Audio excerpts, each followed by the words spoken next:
मित्रों नमस्कार। हम हैं Dhaniram Patel, advocate, high court Bilaspur Chhattisgarh.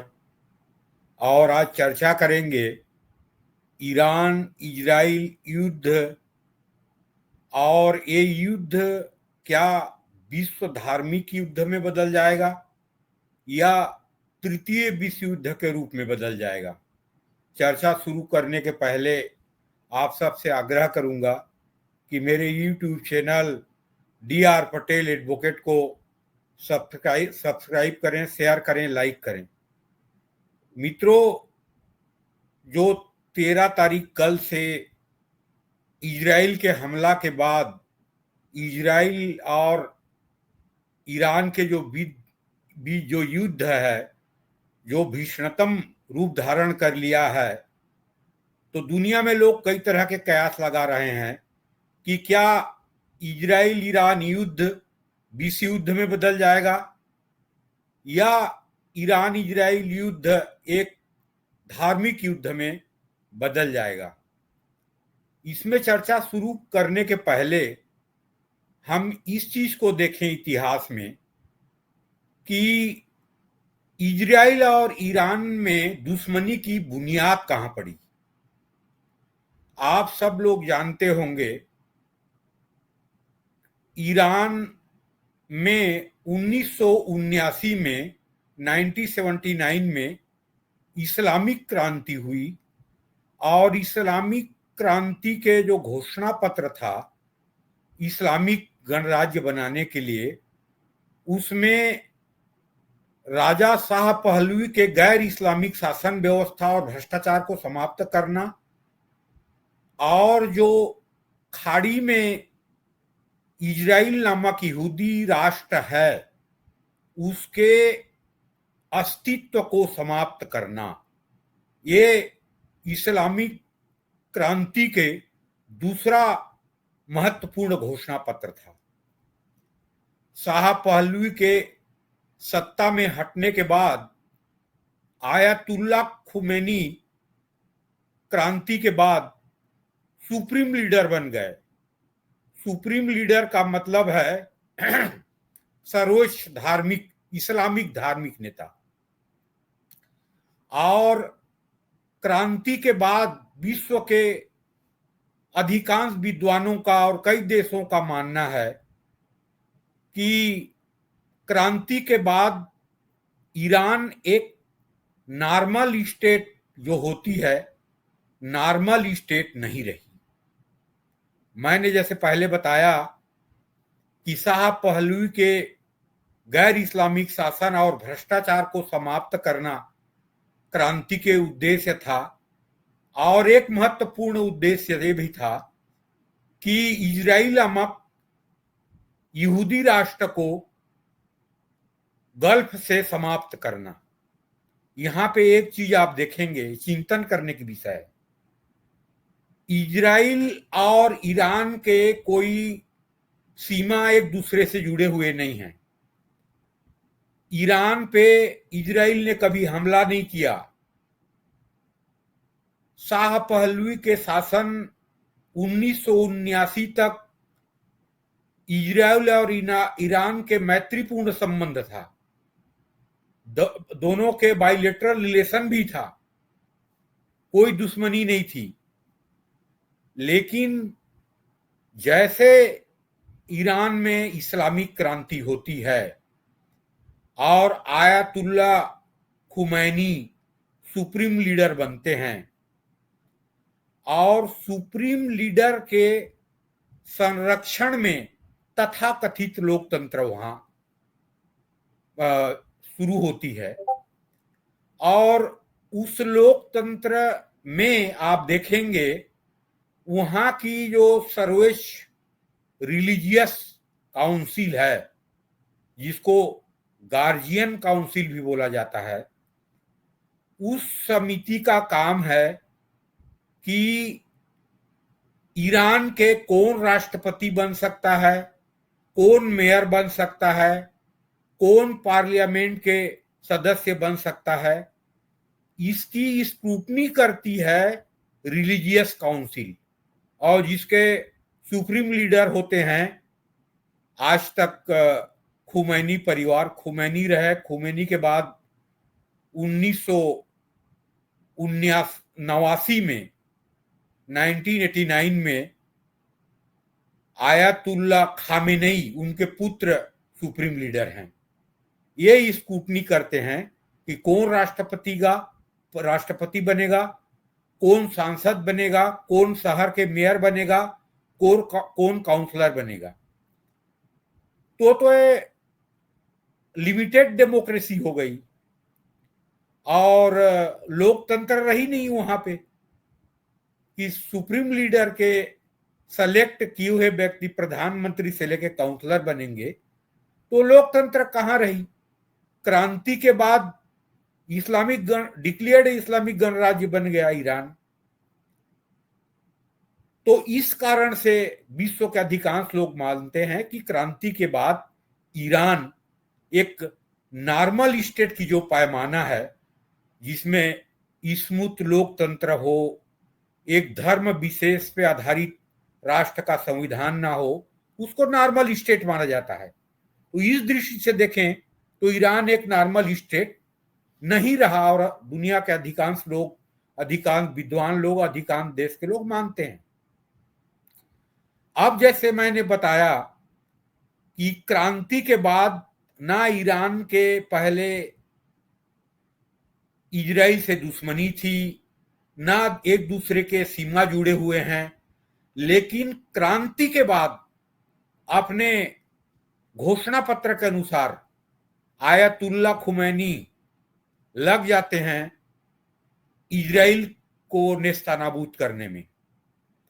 और आप सब जान रहे हैं, आज दुनिया जान रहा है कि उनके जो 3 प्रॉक्सी हैं, हिजबुल्ला, हमास, हूती जो डिक्लेयर टेररिस्ट ऑर्गेनाइजेशन है यमन में, हमास जो डिक्लेयर टेररिस्ट ऑर्गेनाइजेशन है इंटरनेशनली गाजा पट्टी में, और इधर जो है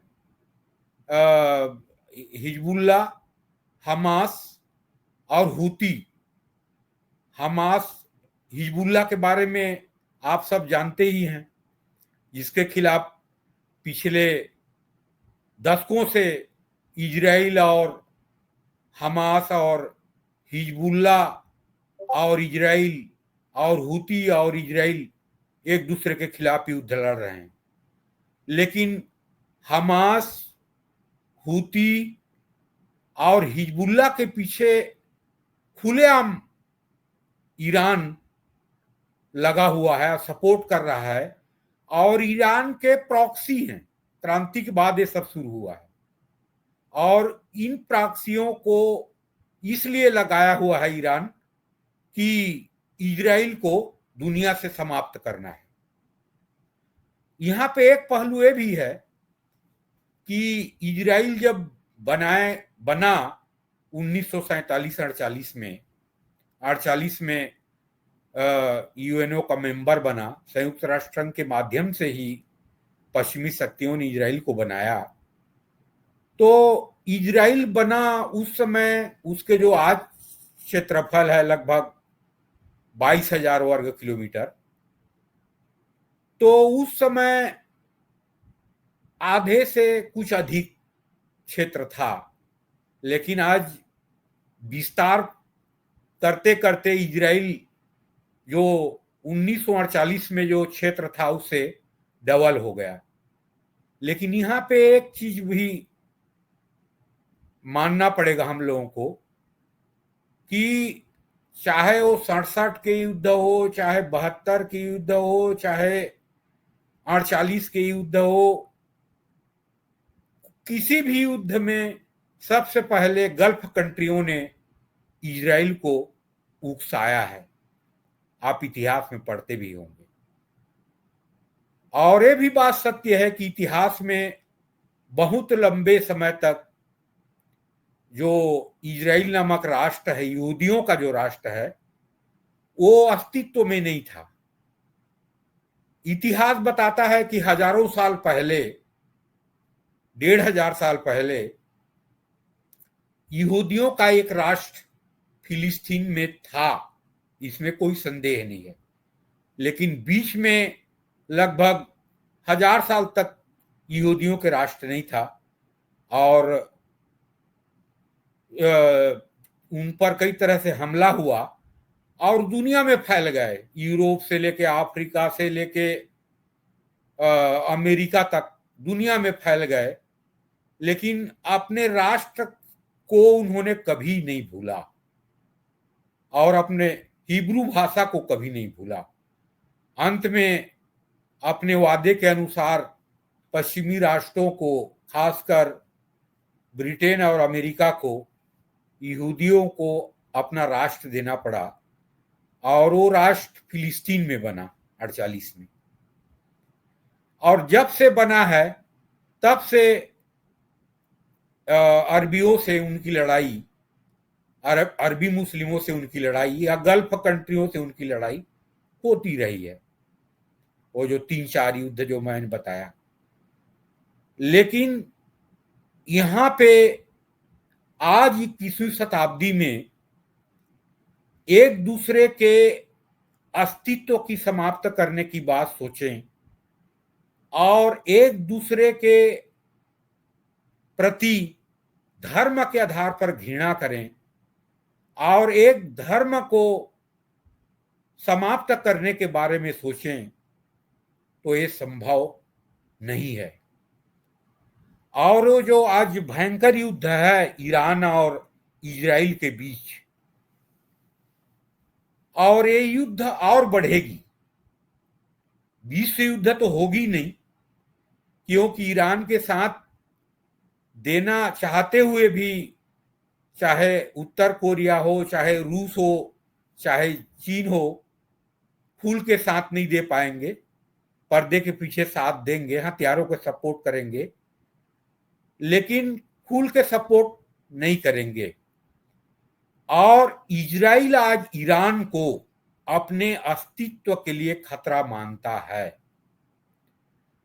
और इजराइल के प्रधानमंत्री नेतन्याहू ने आज ही कहा है कि हम अपने हर टारगेट पे ईरान पे हमला करेंगे और वो हमला करेंगे। और एक और घोषणा किया है कि इजराइल ईरान में रिजीम चेंज करना चाहता है, मतलब सुप्रीम लीडर आयतुल्ला खामेनी के शासन के अंत चाहता है वो। और वो बोल रहा है कि हम ईरानी लोगों के, सभ्य लोग हैं, उनके साथ हैं, इस डिक्टेटरशिप रिजीम को समाप्त करें। ये कहना है प्रधानमंत्री नेतन्याहू का। और ईरान भी अपने अस्तित्व के लिए, वर्तमान रिजीम जो है वो अपने अस्तित्व के लिए इजराइल को खतरा मानता है। तो ये युद्ध बढ़ेगा और इजराइल ये समझता है कि किसी भी इस्लामिक देश में परमाणु हथियार हो गया वो इजराइल के लिए खतरा है। आप लोग जानते होंगे 1987 में इजराइल ने भारत से ये आग्रह भी किया था कि बॉम्बे के एयरबेस को हमें दे दो, पाकिस्तान के परमाणु कार्यक्रम को हम समाप्त कर देंगे। और 1987 में 81 से 87 के बीच में इराक के परमाणु संस्थान को खुलेआम खत्म कर दिया, डिस्ट्रॉय कर दिया इजराइल ने। और भारत से आग्रह भी किया कि पाकिस्तान के परमाणु संस्थान को समाप्त करने के लिए बंबई एयरपोर्ट को हमको दे दो।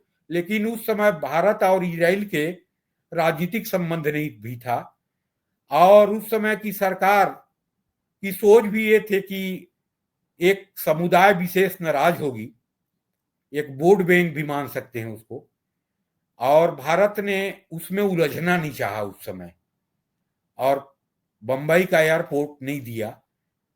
नहीं तो हो सकता है ईरान को परमाणु हथियार को समाप्त किया इजराइल ने, उस समय भी पाकिस्तान के परमाणु कार्यक्रम को समाप्त कर देता। और आज जो स्थिति है, एक आतंक है, और पाकिस्तान समझता है कि मेरे परमाणु हथियार के आतंक है, और कुछ हद तक है भी, वो आज नहीं रहता। लेकिन जो इतिहास में हुआ, लेकिन आज मैं 21वीं शताब्दी में देखता हूं ईरान की नीति एक नॉर्मल स्टेट की पॉलिसी से हटकर जो नीति है, और कुछ हद तक इजराइल का भी नीति कि एकदम आक्रामक रहना उनके खिलाफ, ये भी गलत है।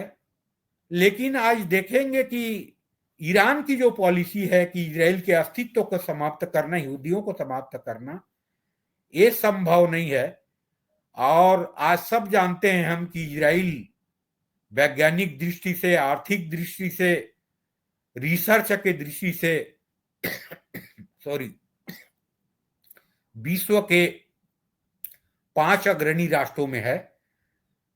तो ये युद्ध तो विकराल रूप धारण करेगी, लेकिन मैं मानता हूं कि ये युद्ध विश्व युद्ध में तब्दील नहीं होगी। लेकिन इजराइल का जो टारगेट है कि वर्तमान रिजीम को, मतलब आयतुल्ला खुमैनी के परिवार के जो शासन है अप्रत्यक्ष रूप से ईरान में, अभी वर्तमान में उनके लड़के आयतुल्ला खामेनेई सर्वोच्च लीडर हैं, इस रिजीम को तो समाप्त करके ही छोड़ेगी इजराइल, ऐसी लगता है। और फर्स्ट टारगेट इजराइल का है ईरान को परमाणु विहीन करना। इन 2 टारगेटों पे इजराइल का लक्ष्य है। और लगता यह है कि ईरान के भी जो रुख है और इजराइल के जो रुख है, ये युद्ध अभी खत्म नहीं होगी, बहुत आगे भी बढ़ सकती है। और अंतर्राष्ट्रीय राजनीति में कब परिस्थिति बदल जाए कहा नहीं जा सकता। लेकिन दोनों अपने जो लक्ष्य घोषित कर रहे हैं एक दूसरे को समाप्त करने के लिए, तो ये युद्ध तो आगे बढ़ेगी। और दुनिया में एक तरह के आर्थिक संकट भी आ सकती है युद्ध आगे बढ़े, 10 से 15 दिन, महीना दिन खिंच जाए तो पेट्रोल की किल्लत होगी दुनिया में, और महंगाई बढ़ेगी, और दुनिया के शेयर बाजार में गिरावट आएगी। ये होगी, ये दुर्भाग्यपूर्ण है। लेकिन इसके दोनों के रूप को देखते हुए इसके समाधान भी नहीं दिखता है, ये दुर्भाग्य है। तो मित्रों, नमस्कार, जय हिंद, जय भारत।